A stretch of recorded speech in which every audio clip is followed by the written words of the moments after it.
যারা বেশি নামাজ পড়বে তারা বেশি জান্নাতে ঢুকবে নাকি? নামাজ পড়তে পড়তে যারা কপাল কালো করে ফেলছে এরা ঢুকবে না? যারা হজ করতে করতে বড় হাজী সাহেব হয়েছে, জিকির করতে করতে হাতে 3-4টা তাসবিহ রেখেছে, তাদের কথা বলা হয়েছে?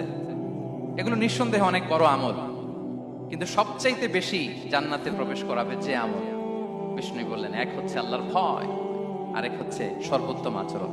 প্রিয় ভাইরা, ইসলামের মেজাজটাকে চিনে নেন, ইসলামের এসেন্সটাকে বুঝে নেন। আমরা ভালো আচরণকে গুরুত্ব দিতে চাই না।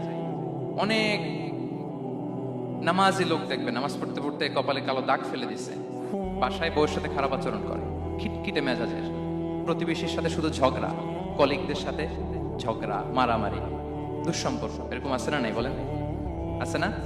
কিন্তু নামাজি, অনেক বড় হাজি, একদিনও কোরআন তেলাওয়াত মিস হয় না, তো এত আবাদত করেও সে ইসলামের আসল এসেন্সটাকে ধরতে পারে না। বিষ্ণু বললেন, সবচেয়ে বেশি জান্নাতে প্রবেশ করাবে যে দুটি আমল, একটি হচ্ছে তাকওয়াল্লাহ, আল্লাহর ভয়, আরেকটি হচ্ছে উত্তম আচরণ, সর্বোত্তম আচরণ। তো আমরা যেন উত্তম আচরণের অধিকারী হই, আমার স্ত্রীর সাথে যেন ভালো আচরণ করি, প্রতিবেশীর সাথে যেন ভালো আচরণ করি, ছেলে মেয়েদের সাথে যেন আমাদের অ্যাটিটিউডটা ভালো থাকে, আচরণটা ভালো থাকে, কলিগের সাথে যেন ভালো থাকে। বিশ্বনবীর আচরণ যেমন ছিল তেমন আচরণ যেন আমরা গড়ে তুলতে পারি। আওয়াজ করে পড়ুন আমিন। সুনানে আবু দাউদের এক বর্ণনা, বিষ্ণু ইসলাম বলেন, খুব চমৎকার একটি হাদিস, মনোযোগ দিয়ে শুনুন। তিনি বলেন, আনা যাঈনুন বিবাইতিন ফি রাবাদিল জান্নাতি লিমান তারাকাল মিরাআ ওয়া ইন কানা মুহিক্কান। আমি ওই ব্যক্তিকে জান্নাতের আঙ্গিনায় একটা ঘরের গ্যারান্টি দেই যে ব্যক্তি তর্ক করার সময় নিজে হক এটা জেনেও সে তর্ক থামিয়ে দেয়। অনেক সময় হয় না, অনেকে পায়ে পাড়া দিয়ে ঝগড়া করতে আসে, এরকম আছে না নাই? আপনি চুপচাপ দেখবেন একটা বাজে কমেন্টস করতেছে, আবার কমেন্টের নিচে কমেন্ট, আবার গালি, হ্যাঁ আছে না এরকম? বিষ্ণু বলেন, নিজে হক এটা জানার পরেও আর যাতে তর্ক না বাড়ে, যে তর্ক থামিয়ে দেয় জান্নাতের আঙ্গিনায়, তাকে আমি একটা ঘরের গ্যারান্টি দেই। ওয়াবিবাইতিন ফি ওয়াসাতিল জান্নাতি লিমান তারাকাল কাযিবা ওয়া ইন কানা মাযিহান। আর ওই ব্যক্তিকে আমি জান্নাতের মাঝখানে একটা ঘরের গ্যারান্টি দেই যে ব্যক্তি কৌতুক করার সময়ও মিথ্যা পরিহার করে। করতেছে কৌতুক, ফান করতেছে, আর হি ইজ কিডিং, ফান করে, কৌতুক করে, কিন্তু কৌতুকের সময়ও সে মিথ্যা বলে না। এই স্বভাব যাদের, তাদেরকে আমি জান্নাতের মাঝ বরাবর একটা ঘরের গ্যারান্টি দেই। এরপর বিষ্ণু কি বলে দেখেন, তিনি বলেন, ওয়াবিবাইতিন ফি আ'লাল জান্নাতি লিমান হাসানা খুলুকাহু। আর জান্নাতের একেবারে হাইস্ট পিক অফ প্যারাডাইস, জান্নাতের সর্বোচ্চ স্তরে আমি একটা ঘর বা একটা বাসভবনের গ্যারান্টি ওই ব্যক্তিকে দেই যে তার আচরণটা সুন্দর করেছে, যে সুন্দর আচরণের অধিকারী হয়েছে, তাকে জান্নাতের হাইস্ট পিকে আমি একটা বাসভবনের গ্যারান্টি দেই। তাহলে বলেন তো, আমাদের আচরণটা সুন্দর করার দরকার আছে না নাই? এটা খুব ছোটখাটো একটা আমল, তাই না? কথা বলেন, দক্ষিণ কোরিয়া প্রবাসী ভাইরা আওয়াজ করে বলেন, এটা কি ছোট আমল? দেখলে সালাম দিব, সুন্দরভাবে কথা বলবো, ভালো উইশ করব, হ্যাঁ, হিংসা জিঘাংসা অহংকার থেকে মুক্ত থাকবো, খিটখিটে মেজাজের হব না, অলওয়েজ স্মাইলিং ফেস থাকবে আমার, হৃদ্যতাপূর্ণ আচরণ। এই কাজটা কি ছোট আমল? আওয়াজ করে বলেন, এই আমলটা কি ছোট না বড়? প্রিয় ভাইরা, বিষ্ণু ইসলাম সবার সাথে এরকম মাধুর্যতাপূর্ণ আচরণ করতেন, ছোট থেকে বড়, নারী থেকে পুরুষ, বন্ধু থেকে শত্রু, সবার সাথে সুন্দর আচরণ করতেন। এবং তার এই চমৎকার আচরণে মুগ্ধ হয়ে তার অনেক শত্রু মুহূর্তে তার বন্ধুতে পরিণত হয়েছে। তাহলে আসুন আমরা দেখি আমাদের প্রিয় নবীজির আচরণ কেমন ছিল। শুরুতেই আমরা দেখি যে শিশুদের সাথে বিষ্ণু ইসলাম কেমন আচরণ করতেন, সেটা আমরা শুনবো। আমরা যদি থ্রু দ্য লেন্স অফ সিরা অথবা through the lens of Sunnah, সুন্নাহর lens দিয়ে, আমরা তো এক একজন এক এক লেন্স লাগাই, তো দেখবেন যে সুন্দর একটা গ্লাস পরলে যেটা যেই কালার ওইটা দেখা যায়, কিন্তু নীল গ্লাস পরলে গোটা দুনিয়াটা, লাল গ্লাস লাগালে দুনিয়াটা। এই জন্য কোরআনের লেন্স দিয়ে আমরা বিশ্ব দেখি। কোন লেন্স দিয়ে বিশ্ব দেখবো? We see the world through the lens of Quran. আজকের আলোচনাটা আমরা করবো থ্রু দ্য লেন্স অফ সিরা, সিরাতের আলোকে, সুন্নাহর আলোকে দেখি বিষ্ণু ইসলাম শিশুদের সাথে তিনি কেমন আচরণ করতেন। বিষ্ণু ইসলামের কাছে যখন কোনো শিশু নিয়ে আসা হতো, তিনি তাহনিক করতেন। হাদিসে এসেছে, সিরায় এসেছে। তাহনিক কি? খেজুর চিবিয়ে খেজুরের মিষ্টি রস লালা সহ বাচ্চার মুখে লাগিয়ে দিতেন। আলেমদের কাছে, অনেক আলেমদের কাছে আসে, আমার কাছে অনেক এসেছে বাচ্চাদেরকে নিয়ে, তো আমরা এই সুন্নাহর উপর আমল হিসেবে খেজুর চিবিয়ে এর রসটা মুখে ঢুকিয়ে দিয়েছি। বারাকা, বিষ্ণু ইসলামের বারাকা নেওয়ার জন্য আসতো ছোট্ট বাচ্চাদেরকে নিয়ে। মদিনায় যখন সাহাবারা হিজরত করলেন মক্কা থেকে, মুসলিমদের ঘরে সন্তান সন্ততি নাই, বাচ্চা কাচ্চা হয় না। ইহুদিরা টিটকারি করে, এই তো মুসলমানদের সন্তান নাই। সর্বপ্রথম যেই সন্তান হয়েছে তিনি হচ্ছেন আয়েশা রাদিয়াল্লাহু তাআলা আনহার বড় বোন আসমা বিনতে আবু বকরের ঘর উজাড় করে এক সন্তান এসেছে, পুত্র সন্তান, নাম হচ্ছে আব্দুল্লাহ। কি নাম? আব্দুল্লাহ ইবনে জুবাইর। তো আসমা আব্দুল্লাহকে করে নিয়ে বিশ্বনবীর কাছে আসলেন। বিশ্বনবী খেজুর চিবিয়ে ওনার লালা মিশ্রিত রস খেজুর সহ মুখে লাগিয়ে দিলেন। তো আসমা সবসময় গর্ব করে বলতেন যে আমার সন্তানের পাকস্থলীতে সর্বপ্রথম যেটা ঢুকেছে এটা হচ্ছে বিশ্বনবীর লালা মিশ্রিত খেজুরের রস। আল্লাহু আকবার।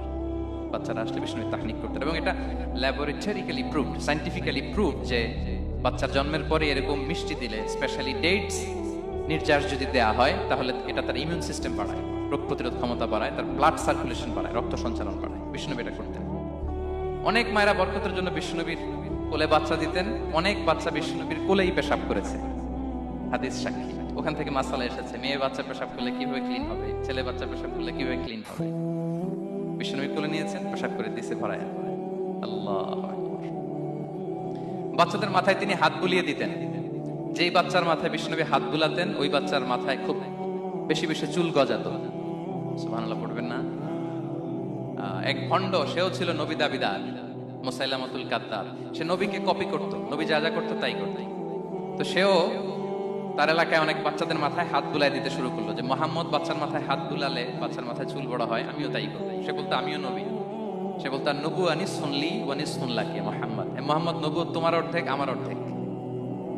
কি মামুর বাড়ির আবদার দেখছেন? বলে আমারটা আমাকে বুঝিয়ে দাও। তো নবীকে কপি করত।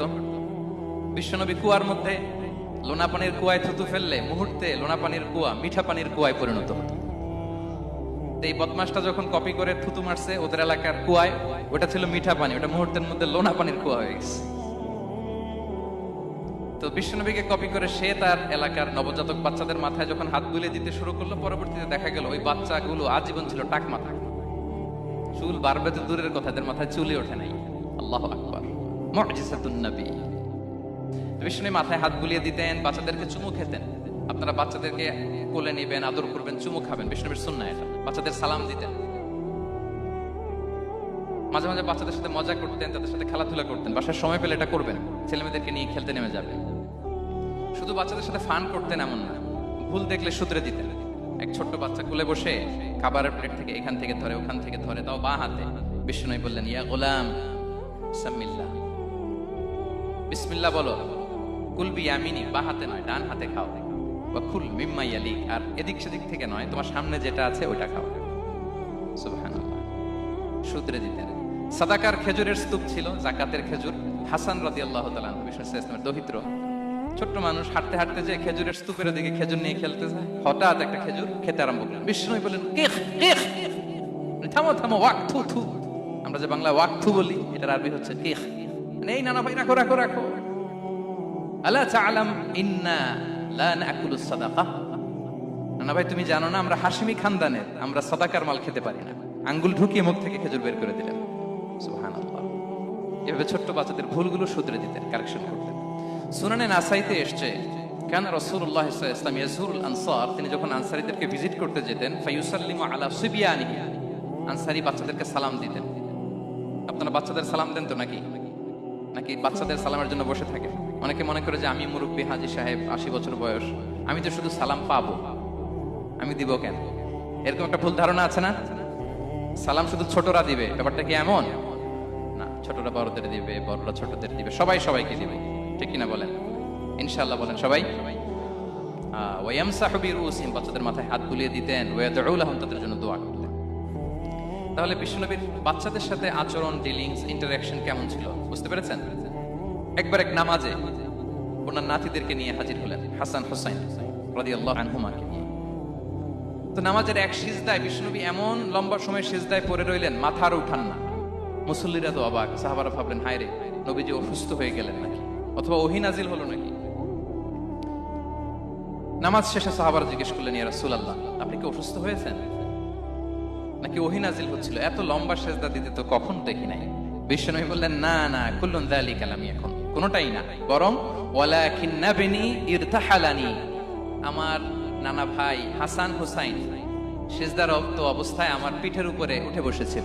ফাকারিহতু আন উআজ্জিলাহু হাত্তা ইয়াকদিয়া হাজাতা, আমি উঠে গেলে তাদের ডিস্টার্ব হবে, এজন্য সিজদায় পড়েছিলাম। যতক্ষণ তাদের পিঠে উঠে খেলতে মনে চেয়েছে তারা খেলেছে, তারা নেমেছে, তারপরে সিজদা থেকে মাথা উঁচু করে দাঁড়িয়েছি। সুবহানাল্লাহ। তো আমরা কাঁধে নিয়ে খেলবো তো দূরের কথা, আমরা অনেকে বাচ্চাদেরকে মসজিদে দেখলেই রেগে যাই, আছে না নাই? অনেক মুরব্বীরা আছে মসজিদে বাচ্চা দেখতে পারে না, দেখবেন হ্যাঁ খিটখিটে মেজাজের হয়ে যায়, রিয়্যাক্ট করে। আলহামদুলিল্লাহ গত অনেক বছর ধরে বাংলাদেশে এটা নিয়ে আমরা কন্টিনিউয়াসলি বলেছি যে না, শিশুদেরকে আপনারা মসজিদে আসলে ধমক দিবেন না, ভুল করলে, আওয়াজ করলে, চিৎকার করলেও তাদেরকে বকা দেওয়া যাবে? বলেন, আজকে যদিও বকা খেয়ে মসজিদ থেকে ফিরে যায়, আর কোনোদিন মসজিদের দিকে পা বাড়াবে? ও যাবে ক্লাবে, হ্যাঁ ও যাবে গানের কনসার্টে, আর ফেরাতে পারবেন মসজিদে?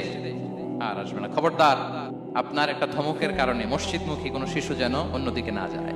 বুঝাবেন যে আপু এটা আমাদের ইবাদত গাহ, পবিত্র জায়গা, কিন্তু দুষ্টামি করতে হয় না, আওয়াজ করতে হয় না, আল্লাহ তোমাকে অনেক গুনাহ দিবে। গুনার ভয় দেখালে কিন্তু বাচ্চারা দুষ্টামি করে না, দেখবেন, ঠিক কিনা বলেন? এই সেন্সটা তাদের আছে, এভাবে বুঝাবেন। মুসনাদে আহমদে একটা হাদিস এসেছে, বিষ্ণু ইসলাম ওনার চাচাতো ভাইদেরকে নিয়ে দৌড় প্রতিযোগিতা করাতেন, লাইন ধরে দাঁড় করাতেন, আর বলতেন মান সাবাকা ইলাইয়া ফালাহু কাদা ওয়া কাদা, সবাই দাঁড়াও, দেখি কে কার আগে আমাকে দৌড়ে ধরতে পারে, যে ধরতে পারবে তাকে পুরস্কার দেব। আল্লাহু আকবার। এবং বিশ্বনবীর এই কথা শুনে সবাই দৌড়ে যে বিশ্বনবীর ঘাড়ের উপর উঠতো, বুকের উপর উঠতো, ছাপিয়ে পড়তো, বিশ্বনবী সবাইকে ধরে আগলে নিতেন, প্রত্যেকের গালে চুমু খেতেন। পড়েন সুবহানাল্লাহ। এই ছিল শিশুদের প্রতি বিষ্ণু ইসলামের আচরণ। তো আমরা এরকম আচরণ করি কিনা? আমাদের আচরণটা আমাদের বাচ্চা, আমাদের আত্মীয় স্বজনের ছোট ছেলে মেয়ে, আমরা কোথাও শিশুদেরকে যদি দেখি, আমরা তাদের সাথে কিভাবে আচরণ করি একটু মিলিয়ে নিন। কার আচরণ কেমন, এরকম করেন কিনা আমি আর জিজ্ঞেস করতে চাইলাম না, জাস্ট আস্ক ইউরসেলফ, নিজেকে জিজ্ঞেস করুন যে আমরা আমাদের বাচ্চাদের সাথে এরকম আচরণ করি কিনা। তাহলে প্রথম পয়েন্টটা ক্লিয়ার। আচ্ছা, শিশুদের পার্ট শেষ, এবার দেখি বয়স্কদের সাথে, অ্যাডাল্টদের সাথে বিষ্ণু ইসলামের আচরণ কেমন ছিল, বড়দের সাথে কেমন আচরণ করতেন আমরা আসুন দেখি। সাহাবারা তো সবচাইতে বেশি বিষ্ণুনবীর সঙ্গ পেয়েছেন, তাই না? তাদের সাথে কেমন আচরণ ছিল? যে আয়াতটি দিয়ে আমি শুরু করেছি, আল্লাহ বলেছেন ফাবিমা রাহমাতিম মিনাল্লাহি লিনতা লাহুম ওয়ালাউ কুনতা ফাযযান গালিযাল কলবি লানফাদ্দু মিন হাওলিক। সাহাবারা বিষ্ণুনবীর এত ভালোবাসা পেয়েছেন, এত সুন্দর আচরণ পেয়েছেন, তারা বিষ্ণুনবীকে সব সময় আগলে রাখতে চাইতেন, ঘিরে থাকতে চাইতেন, তার সঙ্গ ছাড়তে চাইতেন না। পড়েন সুবহানাল্লাহ। বাসায় ভাল লাগে না, বিষ্ণুনবীর কাছে চলে যেতেন। ওয়াইফের সাথে মনোমালিন্য, নবীর দরবারে চলে যেতেন। এমনকি কোন সাহাবীর পেটে যদি ক্ষুধা লাগতো, ঘরে খাবার না থাকতো, তারা বিষ্ণুনবীর কাছে চলে যেতেন। তারা বলতেন নবীর চেহারার দিকে তাকিয়ে থাকলেই আমাদের ক্ষুধা মিটে যেত। আগলে রাখতেন সবসময় বিষ্ণু ইসলামকে। আর সবসময় বিষ্ণু ইসলাম একটা স্মাইলিং ফেস নিয়ে তাদের সাথে কথা বলতেন, মুচকি হাসবেন। বিষ্ণু বলেন তাবাসসুমুকা ফি ওয়াজহি আখিকা সাদাকা, you smile to your brother, it's a charity. তোমার ভাইয়ের দিকে তাকিয়ে তুমি যে মুচকি হাসো, এটা সাদাকা দেওয়ার সওয়াব কামিয়ে ফেলো তুমি। এবং সাহাবারা বলতেন মা রাআইতু আহাদান আকসারা তাবাসসুমান মিন রাসূলিল্লাহ সাল্লাল্লাহু আলাইহি ওয়াসাল্লাম। বিশ্বনবীর চাইতে বেশি কাউকে আমরা কোনোদিন মুচকি হাসি দিতে দেখিনি। মুচকি হাসেন তো আপনারা? মুচকি হাসবেন, হাসলে যদি সাদাকার সওয়াব হয় তো আমরা মুখ গোমরা করে রাখবো কেন? দেখবেন যিনি মুচকি হাসে তাকে সবাই পছন্দ করে, আর যিনি গোমরা মুখ থাকে তার দেখতে ভালো লাগে। আমার ভালো লাগে না, আপনাদের লাগে? হাসি কিন্তু সংক্রামক, ইতিবাচক ভাবে সংক্রামক। আপনি হাসলে দেখবেন হেসে হেসে কথা বলে, যার সাথে বলতেছেন তারও একটা হাসি। আপনি গোমরা মুখে থাকলে ওই ব্যক্তিও গোমরা মুখ, ঠিক কিনা বলেন? এবং মুচকি হাসলে স্বাস্থ্য ভালো থাকে, মানসিক স্বাস্থ্যের সাথে এটা সম্পর্ক আছে। দেখেন বিষ্ণু ইসলাম কেমন কনসিডারেট ছিলেন। বিশ্বনবী যদি কারোর সাথে মুসাফা করতেন, ভাই হাত মেলান তো, এই যে ওই লোক হাত সরানোর আগে বিশ্বনবী হাত সরাতেন না। যখন উনি হাতটা টান দিতেন তখন নবী হাত টান দিতেন। কারোর সাথে কথা বলার সময় এইভাবে আর চোখে তাকাতেন না, এইভাবে না। কথা বলতে হইলে ঘুরে তার দিকে হয়ে তাকে সম্মান দিয়ে, রেসপেক্ট দিয়ে কথা শুরু করতেন। কেউ কোনো গুরুত্বপূর্ণ কথা কানে কানে বলতে চাইলে তিনি কথা শেষ না হওয়া পর্যন্ত মাথা সরাতেন না। সুবহানাল্লাহ, আসতে বলেন। আল্লাহু আকবার, আল্লাহু আকবার। একটু মিলিয়ে নেই, আসলে কি আমরা পারি এত চমৎকার আচরণ উপহার দিতে? কতটা কনসিডারেট ছিলেন দেখেন। এক বেদুইন, অক্ষর জ্ঞানহীন মানুষ, সভ্যতার ছোঁয়া তার মধ্যে লাগেনি। সে মসজিদে নববীতে ঢুকে একবার মসজিদে নববীর মাঝখানে পেশাব করা শুরু করলেন। কি করা শুরু করলেন? কোথায়? টয়লেটে? কোথায়? ইসলামের সবচাইতে দ্বিতীয় সবচেয়ে পবিত্র জায়গা, বিশ্বনবীর মসজিদের মাঝখানে। সাহাবারা তাকে মারতে উদ্ধত হলেন। বিষ্ণু বললেন, দাও, থামো থামো, এই থামো থামো। কারণ প্রস্রাব করার সময়, টয়লেট করার সময় হুট করে কাউকে ধমক দেওয়া যায় না, ডাকা যায় না, দরজায় বড় নক করা যায় না, করলে তার ক্ষতি হতে পারে, এটা করবেন না। বিষ্ণু বললেন, দাও ওয়া হারিকু আলা বাউলিহি সাজলান মিন মা, এই রাখো রাখো, বেচারাকে পেশাব করতে দাও, করতে দাও, করতে দাও, পেশাব করতে দাও। সে পেশাব শেষ করলো। বিষ্ণু বললেন, এক বালতি পানি ঢেলে দাও। এই এক বালতি পানি বালুতে মিশে জায়গাটা পরিষ্কার হয়ে যাবে। এরপর বিষ্ণু ইসলাম বললেন, ফাইন্নামা বুইসতুম মুয়াসসিরিন ওয়া লাম তুবআসু মুআসসিরিন, তোমরা এত কঠোর হচ্ছ কেন? আল্লাহ তো তোমাদেরকে কঠোর করে পৃথিবীতে পাঠাননি, সহজপন্থী করে আল্লাহ তাআলা আমার এই উম্মতকে পৃথিবীতে পাঠিয়েছে। পড়েন সুবহানাল্লাহ। দেখেন কত চমৎকার আচরণের ছিলেন। এবং পরে লোকটাকে বুঝিয়ে বললেন, সে কালিমা পড়ে মুসলমান হয়ে গিয়েছে। আল্লাহু আকবার। এই ছিল বিষ্ণু ইসলামের ইন্টারেকশন সাহাবাদের সাথে। এবং সাহাবাদের জন্য তিনি দোয়া করতেন প্রাণ ভরে। প্রিয় ভাইরা, দোয়া চাওয়া, দোয়া করা দুটোই সুন্নাহ।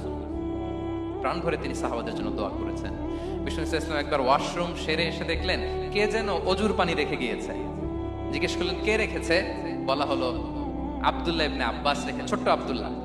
বিষ্ণু ইসলাম খুশি হয়ে গেলেন, হায় রে, সে কিভাবে খেয়াল করলো, আমি এখন ওয়াশরুম থেকে আসলে তো আমার অজুর পানি লাগবে। খুশি হয়ে একটা দোয়া করলেন তার জন্য। তিনি বললেন, আল্লাহুম্মা ফাক্কিহহু ফিদ্দীন ওয়া আল্লিমহু তা'বীল, মানে হে আল্লাহ, আপনি তাকে দ্বীনের জ্ঞান দেন এবং কোরআনের ব্যাখ্যা তারে শিক্ষা দেন। বিশ্বনবীর এই দোয়া এমন ভাবে কবুল হয়েছে, এই আব্দুল্লাহ ইবনে আব্বাস যত মুফাসসির পৃথিবীতে আসবে, সকল মুফাসসিরদের সম্রাট হিসেবে আল্লাহ তাকে কবুল করেছেন। বিশ্বনবীর দোয়া তারা পেয়েছে। উম্মে সুলাইম রাদিয়াল্লাহু তাআলা আনহা, আনাস রাদিয়াল্লাহু তাআলা আনহুকে নিয়ে আসলেন। বললেন, নবী হে, আপনি এসেছেন, আমরা যে এত খুশি মদিনাবাসী, সবাই দেখে আপনার হাতে কিছু না কিছু হাদিয়া দেয়, আমি কি দিব?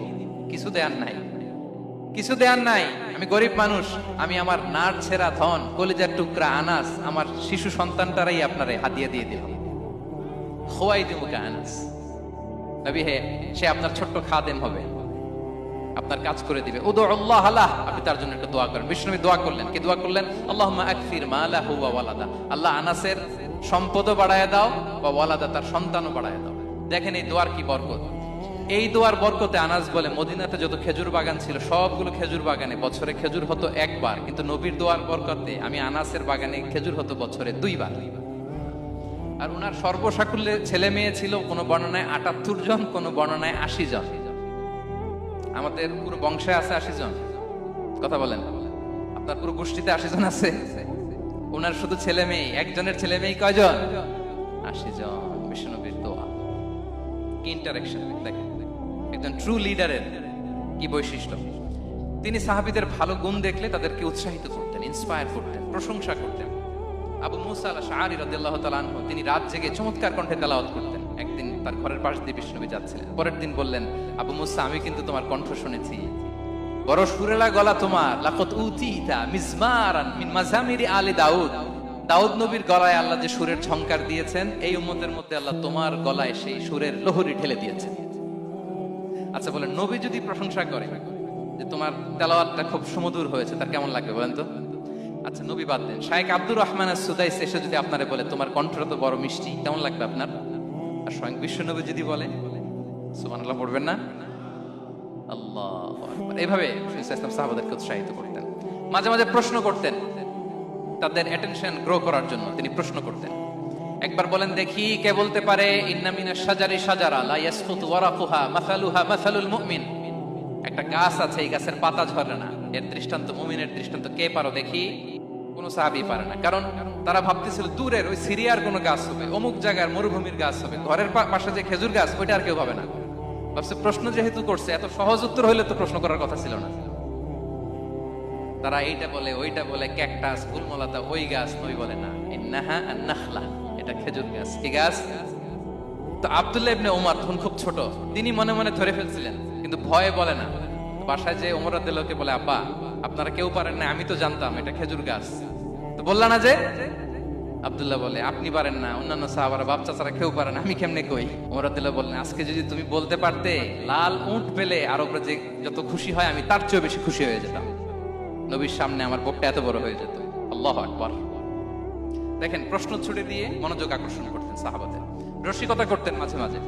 রসিকতা। এক সাহাবী বলেন, ইয়া রাসূলুল্লাহ, আমার চলতে বড্ড কষ্ট হয়, আপনি যদি দয়া করে আমাকে একটা উট দিতেন তাহলে আমি রাইড নিতাম এটার উপরে, এটা দিয়ে চলতাম, সফরের কষ্ট কমে যেত। বিষ্ণু বলেন, যাও, ঠিক আছে, তোমাকে একটা উটের বাচ্চা দিব। কি দিব? সাহাবী বলেন, ইয়া রাসূলুল্লাহ, আমি চাইলাম কি আর আপনি বললেন কি? আমার তো লাগবে এমন উট যেটা দিয়ে মরুভূমিতে চলা যায়। বিষ্ণু বলেন, ওই উটটাও তো অন্য কোনো না কোনো উটের বাচ্চা। সুবহানাল্লাহ পড়বেন না? ছোট্ট কথা, দেখেন কি রসিকতা, কি সেন্স অফ হিউমার। সুবহানাল্লাহ। সাহাবীদের সাথে এক কাতারে মিশে কাজ করতেন, নিজ হাতে সাহাবীদের সাথে মিশে কি করেছেন? মসজিদে নববী নির্মাণ করেছেন। পঞ্চম হিজরিতে নিজে মরুভূমির বালু খনন করে পেটে পাথর বেঁধে পরীক্ষা খনন করেছেন সাহাবীদের সাথে। True leader. শুধু তাই নয়, সাহাবারা ভালো পরামর্শ দিলে সেটা অ্যাকসেপ্ট করতেন। আমাদের মধ্যে অনেকের একটা ইগোইস্টিক ঝামেলা আছে। বাড়ির কাজের মেয়ে বলছে, কাজের ছেলে বলছে, এই আমার স্টাফ বলছে, এটা আমি কেন শুনবো? এরকম একটা মেন্টালিটি অনেকের আছে না নাই? অনেক সময় তাদের মধ্য থেকেও ভালো পরামর্শ আসতে পারে না? বলেন পারে কিনা? বিশ্বনবী দেখতেন কেউ ভালো পরামর্শ দিলে সেটা পিক করতেন, নিয়ে নিতেন। বদরের যুদ্ধে মুসলিম সৈন্যরা কোথায় ক্যাম্প করবে, বিশ্বনবী হঠাৎ একটা জায়গায় ক্যাম্প স্থাপনের নির্দেশনা দিলেন। হাব্বাব ইবনুল মুনজির রাদিয়াল্লাহু তাআলা আনহু, তিনি বললেন, ইয়া রাসূলুল্লাহ, অনুমতি দিলে একটা কথা বলুন। কি কথা? এই যে আপনি ক্যাম্প স্থাপন করলেন এখানে, এটা কি আল্লাহর আদেশে না আপনার ইচ্ছায়? নবী বললেন, আমার ইচ্ছা, এটা আল্লাহর আদেশ নয়। তাহলে ঠিক হয় নাই, লোকেশন সিলেকশন ঠিক হয় নাই। তাহলে কোথায়? হাব্বাব বললেন, ইয়া রাসূলুল্লাহ, ওই যে কূপ দেখা যায় ওখানে, দ্যাটস আওয়ার লোকেশন, ওখানে করলে ভালো হবে। কেন? বলতেছে, আমরা ওখানে ব্যারিকেড দিয়ে রাখবো, পানি আমাদের কন্ট্রোলে থাকবে, কুরাইশরা পানির অভাবে যুদ্ধ ছাড়াই মরবে, আমরা পানি খেয়ে যুদ্ধ করবো। সুবহানাল্লাহ বলেন।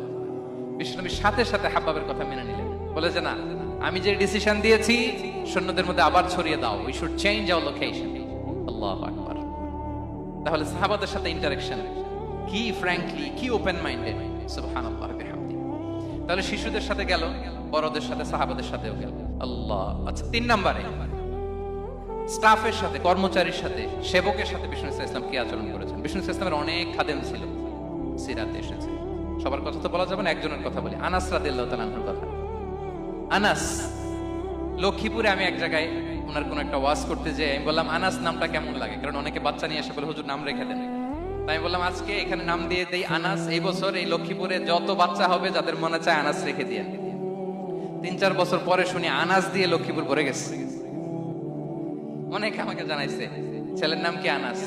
তো বলে যে, ওই যে হুজুর আপনি 19 সালে আমাদের লক্ষ্মীপুরে এসে বলছিলেন, ওই কথা থেকে আমরা, পেটে ছিল বাচ্চা, আমরা নিয়ত করে ফেলছি আনাস রাখবো। আনাস নামটা অনেক সুন্দর না? সাহাবাদের নামগুলো চুজ করে করে ছেলেদের নাম রাখবেন। উনি ছিলেন বিষ্ণু ইসলামের খাদেম।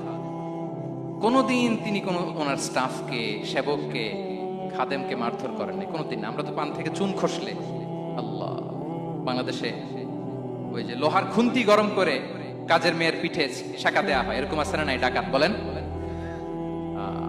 মানবাধিকার কর্মী, আবার নারী আন্দোলনের বড় নেত্রী, কিন্তু ঘরের ভেতরে দেখা যায় তার আসল চরিত্র।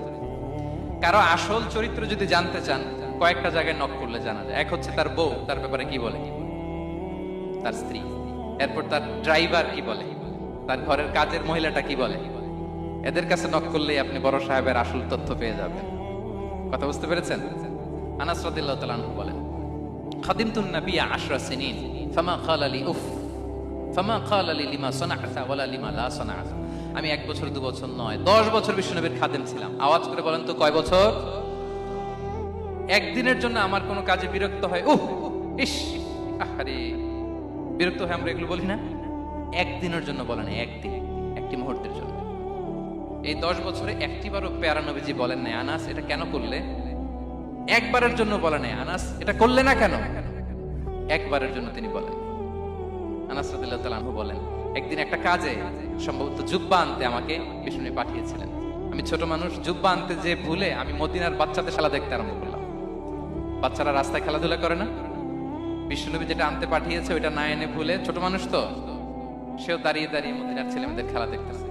এখন সময়ের পর সময় যায়, ঘন্টার পর ঘন্টা যায়, আনাস তো আর আসে না জুব্বা নিয়ে। বিষ্ণুনবী ভাবলেন, হায় রে, আনাস মনে ভুলে গেছে, যাই নিজের কাজ নিজেই করে নিয়ে আসি। বিষ্ণুনবী বেরোলেন, বেরোই দেখে ওই তো আনাস, আমার আনাস বাচ্চাদের সাথে খেলা দেখতেছে। আমরা হইলে কি করতাম? আমরা হইলে কি? মাইর, ওই যে ডাইরেক্ট মাইর। আল্লাহ আজকে তোর একদিন কি আমার একদিন না। বিষ্ণুনবী গেলেন, তিনিও বাচ্চাদের সাথে খেলা দেখতে শুরু করলেন, কিছুই বললেন না, শুধু আলতো হাতে আনাসের পিঠে হাত রাখলেন, ঘাড়ে আলতো হাতে। বিষ্ণুনবীর হাতটা রেশমের চেয়েও সফট ছিল।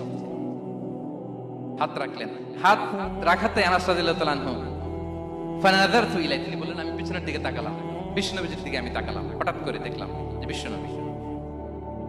তাকানোর পর পর আমি ভয় পেয়ে গেলাম, কিন্তু বিষ্ণু সাল্লাল্লাহু আলাইহি ওয়াসাল্লাম ধমকও দেয় নাই, কিরে আনাস তুই এখানে, এটাও বলে নাই। তাকালাম, ওয়া হুয়া ইয়াদহাক, তিনি একটা মুচকি হাসি দিলেন। বললেন আনাস তোমাকে না কাজে পাঠিয়েছিলাম, এখানে কেন? আনাস বলে ইয়া রাসূলুল্লাহ ক্ষমা করে দেন, আমি যাচ্ছি। আনাস বলে বিশ্বনবীর সেদিনের মুচকি হাসির শাসন মরার আগের দিন পর্যন্ত আমার এই সোজা রাস্তায় রেখেছে। ভাইরা আমার, শাসন করতে জানলে পিট্টি দেয়া লাগে না, ধমক দেয়া লাগে না, মার দেয়া লাগে না। শাসন করতে জানলে একটা মুচকি হাসি দিয়ে শাসন করা যায়। এবার জানবো স্ত্রীর সাথে আচরণ। স্ত্রী যার সাথে আমার সম্পর্ক খুবই গভীর, খুবই মজবুত, তার সাথে কেমন আচরণ ছিল। সিরাতে অনেক কথা এসেছে, আমাদের সময় নেই, সংক্ষেপে বলি। স্ত্রীদের তিনি আগে সালাম দিতেন, মসজিদ থেকে ঘরে পৌঁছে দিতেন, ঘরের কাজে সহযোগিতা করতেন, ওঠে ওঠার সময় হেল্প করতেন, মাঝে মাঝে স্ত্রীদের পরামর্শও নিতেন। আপনারা এগুলো করেন তো? করেন? এই যে আওয়াজ নাই, পেছনে কিন্তু ভাবিরা বসে আছে সবাই, উল্টা পাল্টা বললে এখানে উইটনেস আছে, খবর আছে আজকে। এগুলো করেন? করেন? হ্যাঁ, করতে হবে, করতে হবে।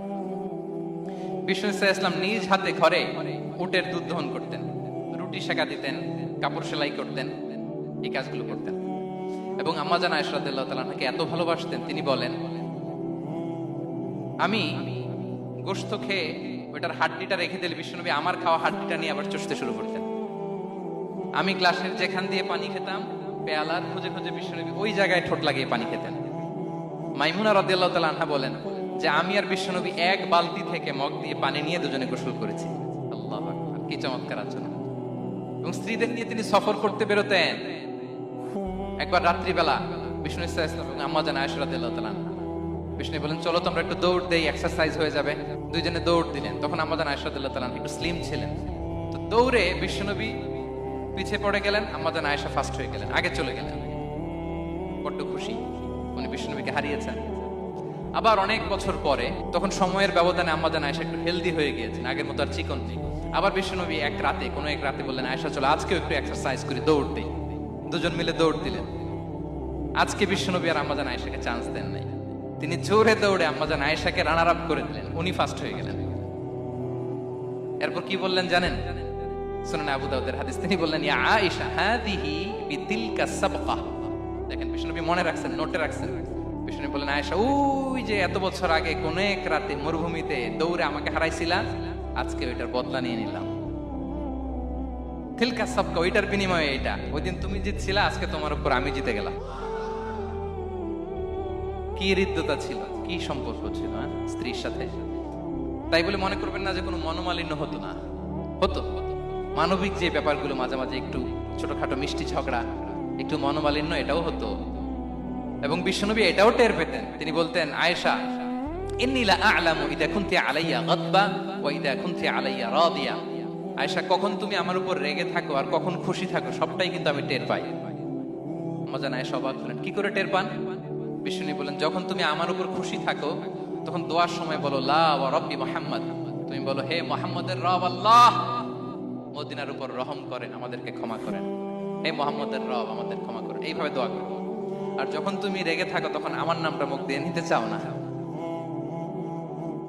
তখন তুমি দোয়াতে বলো লা ওয়া রাব্বি ইব্রাহিম, হে ইব্রাহিমের আল্লাহ, হে ইব্রাহিম নবীর খোদা, আমাদের মাফ করো। তখন তুমি আমার নাম নাও না, কৌশলে আমার নামটা বাদ দাও। আমাদের আয়েশা বলেন ইয়া রাসূলুল্লাহ মা আহজুরু ইল্লা ইসমাক, নবী হে আমি তো আপনার নামটাই শুধু মুখ থেকে বাদ দেই, আমার হৃদয় থেকে তো কখনো আপনারে বাদ দিতে পারি না। এটা ঠিক, তখন রেগে থাকে আপনার নামটা মুখে নেই না, কিন্তু হৃদয় থেকে তো আপনাকে সরাতে পারি না। সুবহানাল্লাহ। এই ছিল বিষ্ণুর সাথে স্ত্রীদের সম্পর্ক। প্রিয় ভাইরা, আমরা যদি একটু দেখি প্রতিবেশীর সাথে কেমন আচরণ করতেন। নেইবার, বিষ্ণু বলতেন মান কানা ইউমিনু বিল্লাহি ওয়াল ইয়াউমিল আখির ফালইউকরিম দাইফা, যে আল্লাহ বিশ্বাস করে, আখিরাতে বিশ্বাস করে, সে যেন প্রতিবেশীকে সম্মান করে। এবং একবার আবু যার আল গিফারি রাদিয়াল্লাহু তাআলা আনহুকে বিষ্ণু ইসা ইসলাম বললেন, আবু যার, ইযা তাবাখতা মারাকান ফাআকসির মাআ। হে আবু যার, তুমি যদি কখনো ঝোল তরকারি রান্না করো, ঝোলের তরকারি খাইছেন? আপনাদের সাউথ কোরিয়াতে তো বিখ্যাত একটা ঝোলের তরকারি আছে, কি নাম যেন, মাছের মেয়ংথাং। আমরা একটা শব্দ শিখছিলাম, কি যেন বলে, খামসা হামনিদা। কয়েকটা শব্দ শিখাই দিছে ভাইরা আমাকে। তো এই যে নামটা বললাম, ঝোলের মধ্যে ট্যাংরা মাছ, শিং মাছ ঝোল দেয়া একটা তরকারি। তো আবু যার গিফারিকে বিষ্ণু ইসলাম বলেন, ইদা তাবাখতা মারাকান ফাকসির মা। হে আবু যার, কখনো যদি ঝোলের তরকারি রান্না করো, একটু বেশি করে পানি দিও, যাতে করে তোমাদের পাশাপাশি তোমার প্রতিবেশীর সাথে একটু ঝোল শেয়ার করতে পারো। প্রতিবেশীকে এত গুরুত্ব দিতেন। তিনি বলতেন, লাইসাল মুমিন আল্লাযী ইয়াশবা ওয়া জারুহু জাইউন ইলা জামবিহি। সে মুমিন নয় যে পেট পুরে খায় আর তার প্রতিবেশী না খেয়ে রাত যাপন করে, সে মুমিন নয়। দেখেন প্রতিবেশীকে কত গুরুত্ব তিনি দিয়েছেন। বিশ্বনবীর এক ইহুদি প্রতিবেশী ছিল। কোন ধর্মের? সবাই বলেন নাই, একসাথে আওয়াজ করে বলেন, কোন ধর্মের প্রতিবেশী? ওই ইহুদির এক ছেলে বিশ্বনবীর কিছু কাজ করে দিতেন। অনেকদিন হলো ছেলেটা আসে না। খোঁজ নিলেন, শুনলেন সে অসুস্থ। শুনলেন ইহুদি ছোট্ট ছেলেটা কি? বিশ্বনবী দেখতে গেলেন। মুসলিম শিশুকে দেখতে গেলেন নাকি? কোন ধর্মের শিশু? তার মানে আপনার প্রতিবেশী যদি হিন্দু হয়, বৌদ্ধ হয়, খ্রিস্টান হয়, দ্যাট ডাজন্ট ম্যাটার। আপনি তার বিপদে আপদে পাশে থাকবেন, এটাই ইসলামের শিক্ষা, ঠিক কিনা বলেন? এই যে আপনাদের এখানে বুদ্ধিস্ট নেইবার আছে, হিন্দু নেইবার আছে, খ্রিস্টান নেইবার আছে, তারা বিপদে পড়লে তো আপনার যাওয়ার দরকার নাই, না? যাবেন, খোঁজ খবর নিবেন, ভিজিট করবেন, পাশে দাঁড়াবেন। আপনি যে তাদের খোঁজ খবর নিতেছেন, মুসলিম হয়েও আপনি এত চমৎকার আচরণের, এটা দেখেই অনেকে কালিমা পড়ে মুসলমান হয়ে যাবে। এটাই তো দ্য বিউটি অফ ইসলাম, ইসলামের সৌন্দর্য। বিশ্বনবী হিন্দু মুসলিম ইহুদি বাছান নাই, ছোট্ট ইহুদিটাকে দেখতে গেলেন। যে দেখে হায়রে কাতর হয়ে সে বিছানায় মৃত্যু সজ্জায় শুয়ে আছে। বাচ্চাটার মাথায় হাত বুলিয়ে দিলেন। হাত বুলিয়ে বাচ্চাটাকে, ইহুদি বাচ্চাটাকে বললেন, আসলিম, হে শিশু, তুমি ইসলাম ধর্ম গ্রহণ করো। এখন ছোট্ট মানুষ, তার বাবা আবার পাশে দাঁড়িয়ে আছে। আব্বা কি বলে না বলে, সে নাযারা ইলা ওয়াজহি আবি, বাবার দিকে তাকালেন।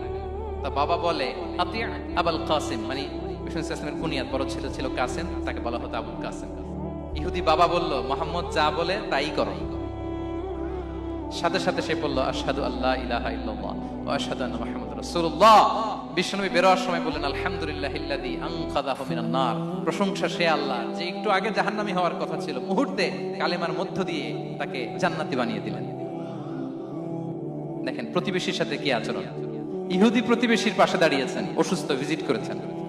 আমরা যেন আমাদের প্রতিবেশীর খোঁজ রাখি। অভুক্ত প্রতিবেশী রেখে আপনি পেট পুরে খেয়ে তাহাজ্জুদ করলে ওই তাহাজ্জুদ আল্লাহর দরবারে যাবে না। খবরদার, খবরদার, আমরা যেন প্রতিবেশীর সাথে সুসম্পর্ক রাখি।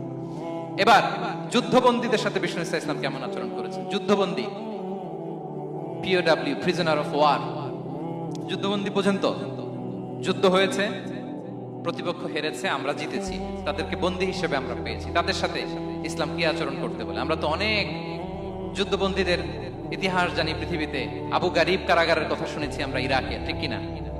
হ্যাঁ, পশ্চিমারা কি নির্যাতন করেছে। আমরা কিউবার গুয়ান্তানামো বের কথা শুনেছি, কি অমানবিক নির্যাতন তারা করেছে, কি টর্চার সেল তারা ওখানে করেছিল। সম্প্রতি আমরা আমাদের বাংলাদেশে আয়নাঘরের কথাও শুনেছি। তো আয়নাঘরে যাদেরকে টর্চার করা হয়েছে এরা যুদ্ধবন্দী? এরা তো কারাবন্দী, তাও অন্যায় ভাবে। এনফোর্স ডিসঅ্যাপিয়ারেন্স ছিল, অন্যায় ভাবে তাদেরকে গুম করা হয়েছে। অন্যায় ভাবে বছরের পর বছর যাদেরকে এভাবে কষ্ট দেয়া হয়েছে, ফ্যামিলি থেকে দূরে রাখা হয়েছে, কিয়ামতের দিন তাদেরকে আল্লাহ জালেমের কাতারে দাঁড় করাবে। ইসলাম কারাবন্দীতে দূরের কথা, যুদ্ধবন্দীদের সাথে ভালো আচরণের কথা বলেছে। আল্লাহ বলেন, ওয়া ইউতঈমুনা আত-তাআমা আলা হুব্বিহি মিসকিনাও ওয়া ইয়াতীমান ওয়া আসীরা। বিশ্বাসীরা গরিব দুঃখীদের যেমনি খাবার খাওয়ায়, যুদ্ধবন্দীদেরও খাবার খাওয়ায়, যুদ্ধবন্দীদেরও খাবার খাওয়ায়। এবং বিষ্ণু বলেছেন, ইস্তাউসু বিল উসারা খায়রা, যুদ্ধবন্দীদের সাথে তোমরা ভালো আচরণ করো। বদরের যুদ্ধে 70 জন বন্দী হয়ে আসলো। বিশ্বনবী 70 জনকে সাহাবাদের মধ্যে ভাগ করে দিলেন, বললেন তোমরা খারাপটা খাবে, বন্দীদেরকে ভালোটা খাওয়াবে। কি নমুনা স্থাপন করেছে ইসলাম। সুমামা ইবনে উসাল রাদিয়াল্লাহু তাআলা আনহু নামে এক যুদ্ধবন্দীর ছোট্ট ঘটনা বলে আমি পয়েন্টটা শেষ করছি। ইয়ামামার বড় লিডার ছিলেন, যুদ্ধবন্দী হয়ে মদিনায় আসলেন, নাম সুমামা ইবনে উসাল রাদিয়াল্লাহু তাআলা আনহু। তখন মুশরিক ছিলেন, যুদ্ধবন্দী হিসেবে আনা হলো। তাকে মসজিদে নববীর পিলারের সাথে রশি দিয়ে বাঁধা হলো। বিষ্ণু বললেন, সুমামা কি অবস্থা তোমার, কেমন লাগে, তোমার সাথে কেমন আচরণ করা হবে বলো। বললেন, মুহাম্মদ তুমি চাইলে মারতেও পারো, বাঁচিয়েও রাখতে পারো।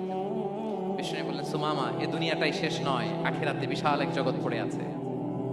তুমি যদি শাহাদা বাক্য পড়ো আমাদের ভাই হয়ে যাবা, তোমার সেফটি সিকিউরিটির দায়িত্ব আমাদের, আমরা তোমরা সবাই মিলে এক।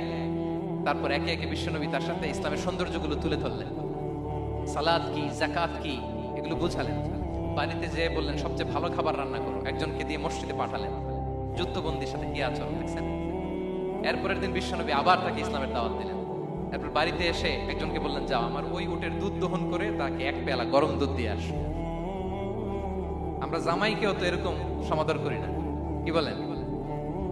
তৃতীয় দিন বিশ্বনবী আবার খাবার নিয়ে গেলেন, আবার ইসলামকে তুলে ধরলেন। সুমামা তো অবাক, যুদ্ধবন্দীদের সাথে মুসলমানরা এরকম আচরণ করে। 3 দিন ধরে লাগাতার যখন ইসলামকে প্রেজেন্টেশন শেষ, বিষ্ণু বললেন, যাও এবার সুমামা ইবনে উসালের রশিটা খুলে তাকে ছেড়ে দাও। সাহাবারা বলেন কি ইয়া রাসূলুল্লাহ, ভয়ঙ্কর, বিশ্বাসঘাতকতা করবে, মেরে ফেলবে আমাদের। বিষ্ণু বললেন, না আমি যা জানি তোমরা তা জানো না, ছেড়ে দাও। সুমামাকে ছেড়ে দেয়া হলো। সুমামা বের হলেন মসজিদ থেকে, ফিরে তার ভূখণ্ড, তার এলাকা ইয়ামামাতে তিনি গেলেন না। মদিনার মসজিদে নবীর পাশে খেজুর বাগানের পাশে তিনি অজু করলেন, গোসল করলেন, অজু করলেন। এরপর ফিরে এসে বিশ্বনবীর সামনে দাঁড়িয়ে বললেন, আশহাদু আল্লা ইলাহা ইল্লাল্লাহ ওয়া আশহাদু আন্না মুহাম্মাদান আবদুহু ওয়া রাসূলুহু। আমি সাক্ষ্য দিচ্ছি আল্লাহ ছাড়া কোনো ইলাহ নেই, আপনি আল্লাহর প্রেরিত রাসূল। হে মুহাম্মদ, আপনার চাইতে নিকৃষ্ট মানুষ আমার কাছে কেউ ছিল না, কিন্তু এখন থেকে আপনার চাইতে কোনো প্রিয় মানুষ আমার জীবনে নেই। ইসলামের চাইতে নিকৃষ্ট কোনো ধর্ম আমার